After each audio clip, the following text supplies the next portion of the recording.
June 7, 1944, Normandy, France. Just past 10 in the evening, and the light still hasn't fully gone. This far north, June dusk stretches on for hours. The air smells like churned earth and cordite. A day earlier, the largest seaborne invasion in history had come ashore 12 miles to the north. Now the front line runs jagged through wheat fields and stone villages, and one small patch of ground has become a fixed point on both sides' maps. The Abbaye d'Ardenne, a medieval monastery outside the village of Saint-Germain-la-Blanche-Herbe, its tower rising high enough to see the whole battlefield from the top. Inside the abbey's walled garden, the ground is soft from a week of rain. Apple trees line one wall. It is, on paper, no different from 100 other quiet corners of the Normandy countryside. It will not stay that way. 11 men are being marched through the abbey gate. Their hands are not bound. They are wearing the battle dress of the Canadian Army, and every one of them believes, because international law tells them they are entitled to believe it, that the worst of their war is now behind them. They have already survived the beach. They have already survived capture. Under the rules that both sides signed their names to in 1929, a prisoner of war is supposed to be the safest a soldier can be. Among the officers watching them arrive is a young regimental commander who has made this abbey his headquarters. Standartenführer Kurt Meyer, 33 years old, born in the town of Yerxheim in Lower Saxony, has fought in Poland, the Low Countries, the Balkans, and on the Eastern Front, and he has just been given command of the 25th SS Panzergrenadier Regiment, part of the 12th SS Panzer Division. His regiment has a nickname that will follow it into every history book written afterward. The Hitler Jugend Division, 23 Sektion, Sekt, the Hitler Youth. Most of the men under his command are 17 to 19 years old, drawn straight from the Hitler Youth Organization and given rifles. Their officers and non-commissioned officers are not boys at all. Many are veterans of the Eastern Front, hardened in a theater of war where the rules the Canadians believe in were routinely set aside. The 11 Canadians being marched into the garden are soldiers of the North Nova Scotia, Highlanders, and the 27th Armoured Regiment, the Sherbrooke Fusiliers. Among them is Lieutenant George Windsor, an officer of the North Novas taken during the fighting for Authie the day before. They surrendered. They are unarmed. Under the Geneva Convention, their captors signed that single fact. Surrendered, unarmed, is supposed to be the whole of the matter. It is supposed to end the war for them, at least for now. Nothing that happens to a man after he raises his hands is supposed to be a battlefield decision anymore. It is supposed to be a legal one, governed by rules written specifically to survive moments exactly like this one. A soldier who lays down his rifle is not choosing to leave the war undefended. He is trusting a signature on a treaty to defend him instead. They are led into the garden in the fading light, past the apple trees, toward the abbey wall. No blindfolds, no last words recorded. One by one, they are shot in the back of the head. It takes only minutes. The men doing the shooting are professionals in the narrowest sense of the word. Trained soldiers who know precisely what a prisoner of war is and precisely what the rules say about what may be done to one. This is not confusion in the fog of battle. This is not mistaken identity in the dark.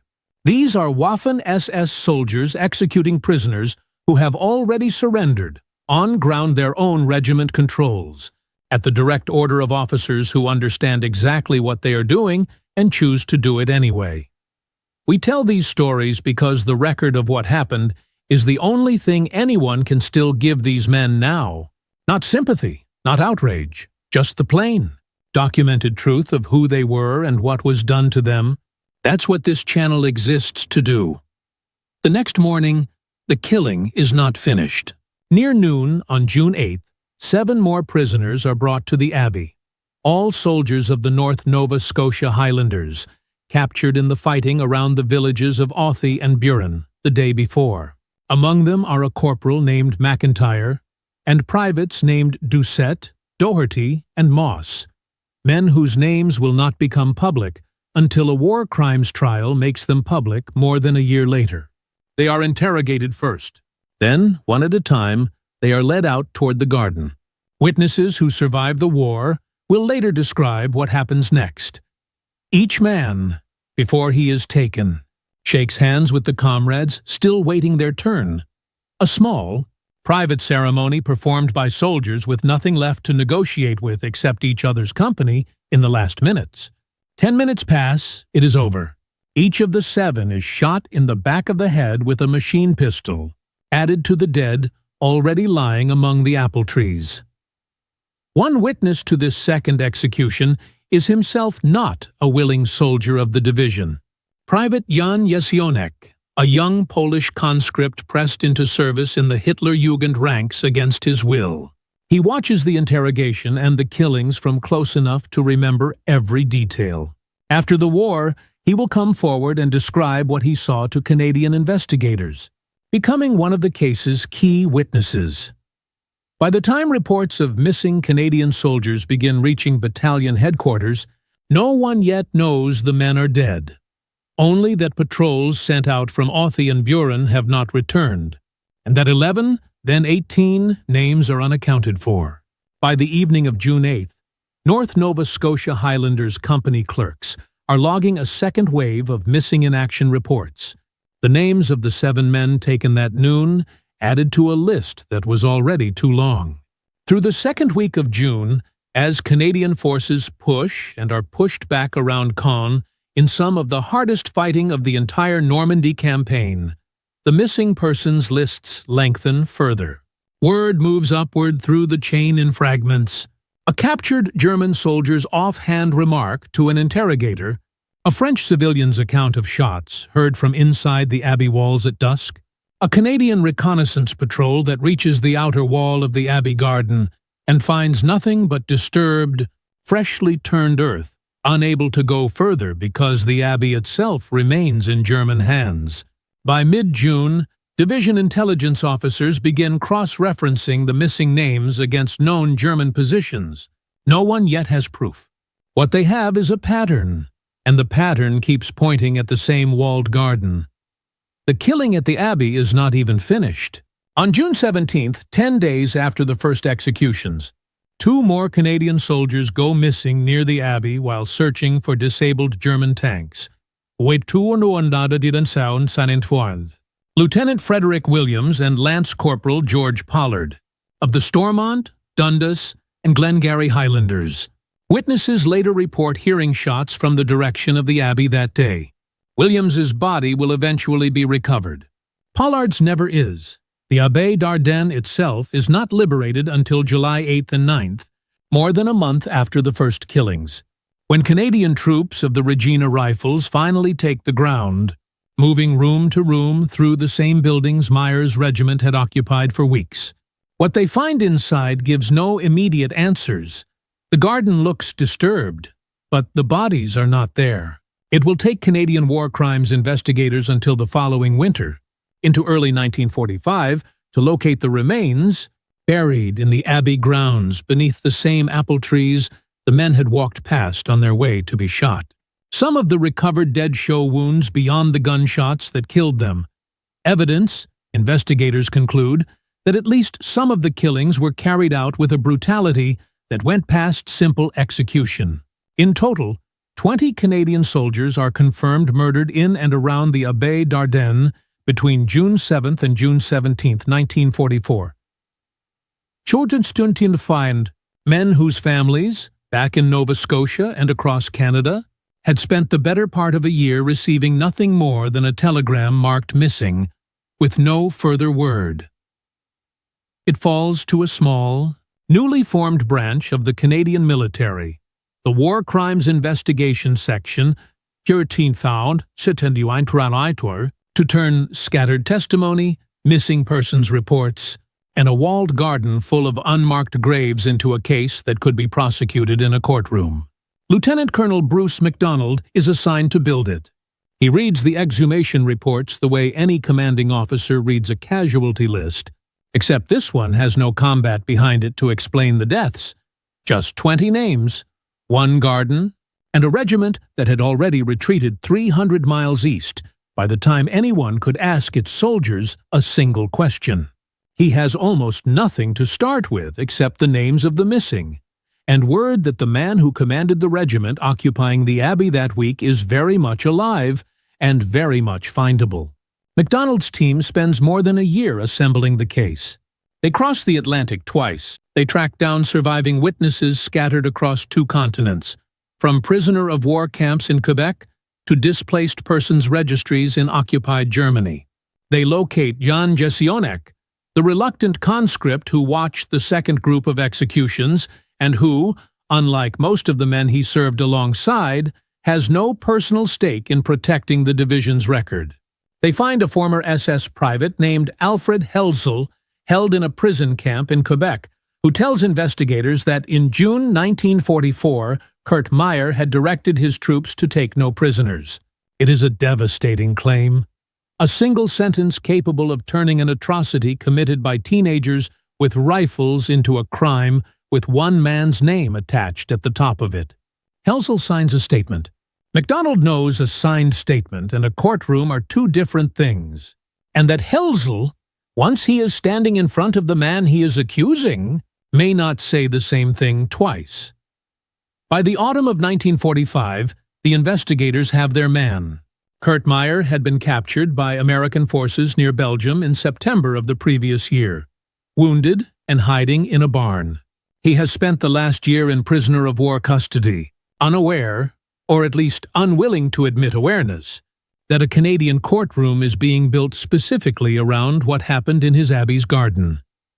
He reads the charges the way a man reads something he has already decided not to believe. 5 counts. Inciting his troops to deny quarter to surrendering soldiers. Responsibility for the deaths of 23 prisoners killed near Authie and Buren. Ordering the execution of 7 prisoners at his own headquarters. Responsibility for those same 7 deaths, presented as an alternative charge in case direct intent cannot be proven. Responsibility for 11 more. He sets the paper down. He picks it back up. His answer, when it comes, is short. I gave no such order. I was not informed. 2 sentences. No elaboration offered, none invited.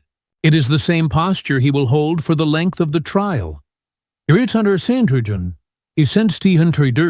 commander who insists that 20 deaths occurred inside his own headquarters over the course of 10 days, without his knowledge or his consent.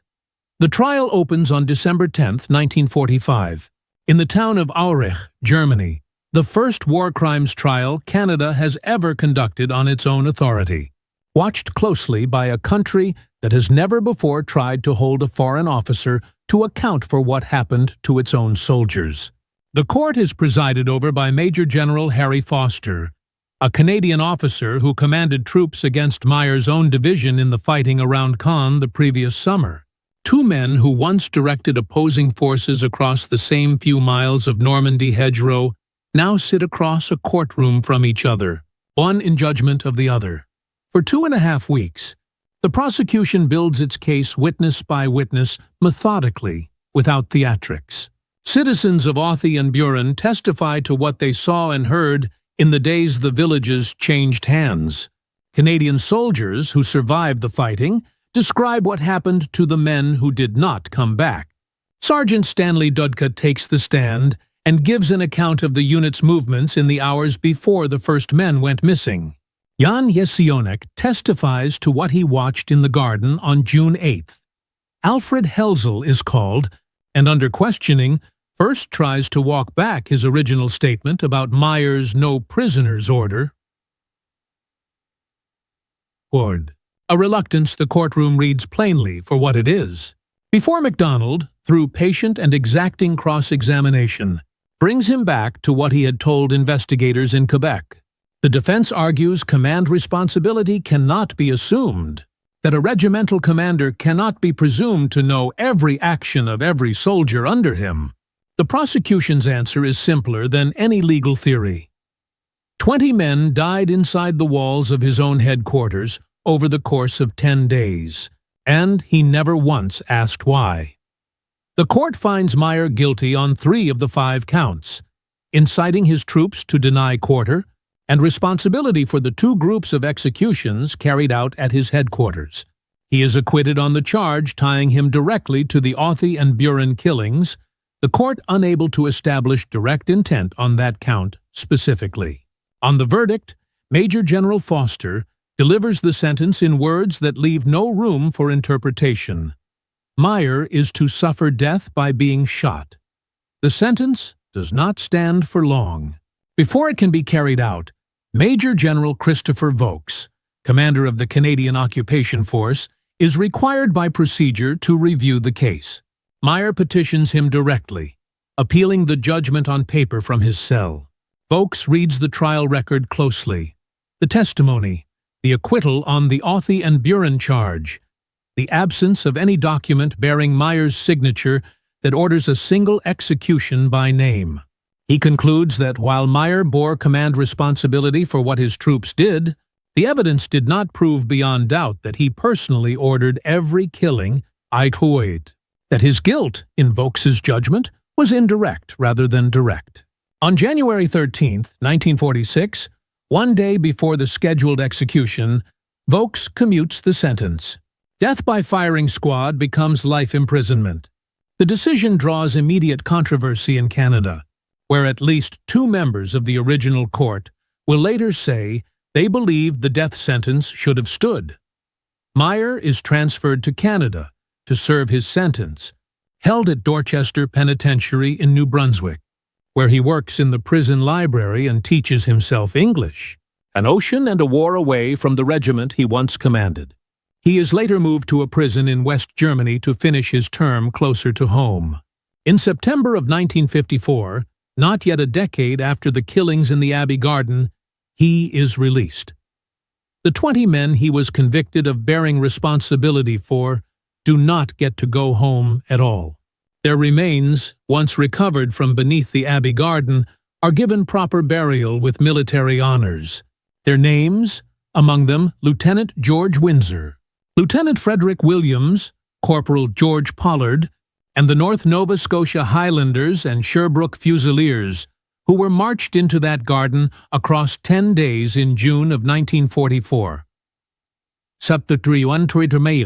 Are today engraved on the wall of the same garden where they were killed. At the site, the Juno Beach Center now maintains as a memorial. Visitors can walk the same gravel paths, stand under the same apple trees, and read every name in the order the men were killed. Corporal Pollard's name is there too, though his body, unlike the others, was never found. One more small, unresolved fact in a case built almost entirely out of the effort to resolve unresolved facts.